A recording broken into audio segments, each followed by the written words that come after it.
Assalamualaikum warahmatullahi wabarakatuh. Perkenalkan, nama saya Novita Suma, Stambuk A221-19005. Pada kesempatan kali ini saya akan menjelaskan mengenai ekosistem estuaria. Yuk mari kita simak videonya. Jadi, perairan estuaria adalah perairan semi tertutup di mana air tawar dan air laut ini bertemu. Sebagian besar estuaria juga didominasi oleh substrat berlumpur yang merupakan endapan yang dibawa oleh air tawar. Interaksi antara air laut dan air tawar ini akan berpengaruh pada perairan, mengakibatkan terjadinya perubahan kondisi lingkungan terutama pada suhu dan salinitas yang bervariasi, sehingga menghasilkan komunitas yang khas. Komunitas apa aja itu? Mari kita simak penjelasan berikut. Sebagai zona transisi, estuari ini memiliki 3 kelompok fauna. Yang pertama, fauna turunan laut, fauna air tawar, dan fauna estuari itu sendiri. Fauna laut dia tidak dapat mentolerir salinitas yang ekstrim, biasanya hanya terbatas pada daerah yang berbatasan dengan laut lepas, di mana salinitasnya ini lebih tinggi dari 30%. Beberapa hewan laut yang toleran itu mampu menembus jauh ke dalam estuari, di mana salinitasnya itu bisa turun hingga 15% atau kurang. Contohnya adalah ikan kerapu dan ikan jenis Briefutia sp dapat dijumpai di perairan estuari hanya pada stadium awal. Di sisi lain ada fauna air tawar.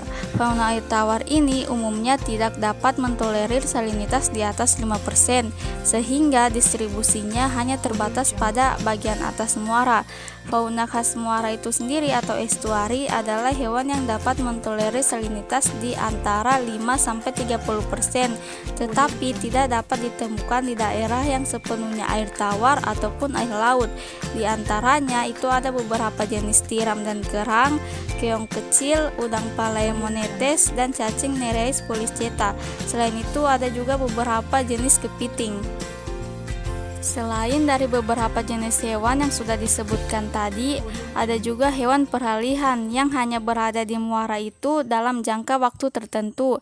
Misalnya jenis udang tertentu yang menghabiskan masa remajanya di dekat estuari dan melaut ketika dewasa. Ada juga belut dan salmon yang sementara hidup di estuari hanya untuk bertelur. Masih banyak jenis hewan lainnya, antara lain ikan, reptil, burung, dan hewan lainnya yang datang ke muara hanya untuk mencari makan. Karena estuari merupakan zona peralihan antara air tawar dan air laut, maka organisme yang hidup di dalamnya harus mampu beradaptasi.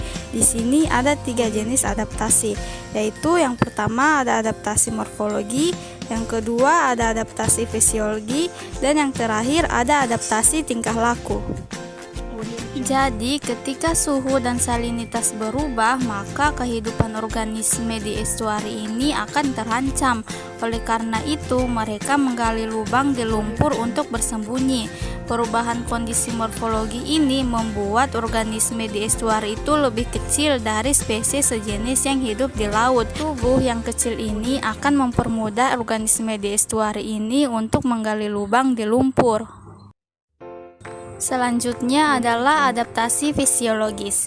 Adaptasi fisiologis merupakan satu kemampuan organisme untuk bertahan hidup dengan cara menjaga keseimbangan faktor-faktor abiotik yang ada di alam dengan sistem organ yang ada di dalam tubuhnya. Hal ini agar organisme tersebut tidak terancam keberadaannya. Contohnya adalah kemampuan untuk mengatur konsentrasi garam atau air di cairan internal yang biasa disebut dengan osmoregulasi. Selanjutnya yang terakhir adalah adaptasi tingkah laku. Adaptasi tingkah laku sangat penting bagi kehidupan organisme agar dapat mempertahankan diri dari faktor alam. Salah satu adaptasi tingkah laku organisme estuari adalah membuat lubang ke dalam lumpur, karena di dalam lumpur ini terdapat nutrisi, salah satu faktor agar organisme dapat mempertahankan hidup. Oleh karena itu, organisme-organisme pada estuari ini memiliki keunikannya tersendiri. Sekian penjelasan saya mengenai ekosistem estuaria. Saya akhiri. Wassalamualaikum warahmatullahi wabarakatuh.